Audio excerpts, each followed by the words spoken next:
بسم الله الرحمن الرحیم. مهرنسا قرخانی هستم، دانش آموخته رشته اصلاح نباتات در مقطع دکترا. رساله پژوهشی این جانب در مورد گیاه سالیکورنیا بود که در طی 5 سال تحقیق و پژوهشی که بر روی رساله‌ام داشتم متوجه شدم که این گیاه به دلیل خصوصیات فراوان و مفیدی که داره در دنیا بسیار محبوب شده. به دلیل افزایش نیاز روزافزون به غذا و همچنین محدود شدن منابع آبی و خاکی کشاورزی، دانشمندان رو به فکر یافتن منابع غذایی جدید انداخته که قابلیت رشد در زمین‌های لمیزرع و آبیاری با آب‌هایی مثل آب دریا و اقیانوس‌ها رو داشته باشه.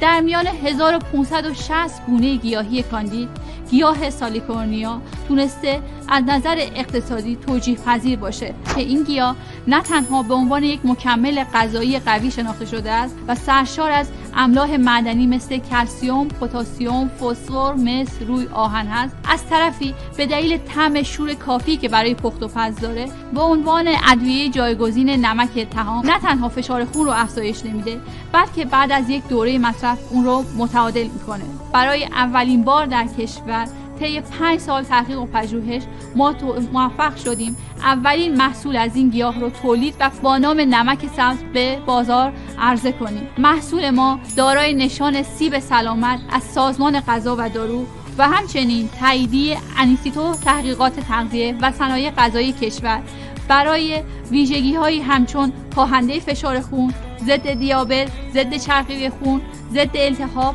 و ضد سرطان هست. کشورهای اروپایی اصلی ترین بازار مصرف نمک سبز هستند، اما در این کشورها به دلیل نداشتن شرایط آب و هوایی لازم مجبورن این گیاه رو در گلخونه پرورش بدن. در نتیجه قیمت تمام شده و هزینه‌های تولید اونها بسیار افزایش پیدا کرده، در حالی که ما تونستیم به دانش فنی این گیاه دست پیدا کنیم و اون رو در مزرعه پرورش بدیم و قیمت تمام شده ما 1/10 قیمت کشورهای دیگه خواهد بود. میزان سوددهی این محصول در بازار داخلی 60% و در صورت دست پیدا کردن به بازارهای بین‌المللی 100% خواهد بود. نمک سبز اولین محصول تولیدی ما از این گیاه در فاز دوم شکل کنسروی و در فاز سوم قرص‌های ضد دیابت و ضد فشار خون رو از این محصول تولید خواهیم کرد. این گیاه به دلیل اینکه در زمین‌های بیابانی کش میشه و با آب دریا نیز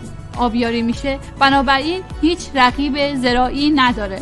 در صورت تمایل به سرمایه گذاری بر روی این پروژه میتونید از راه‌های ارتباطی زیر با ما در تماس باشید.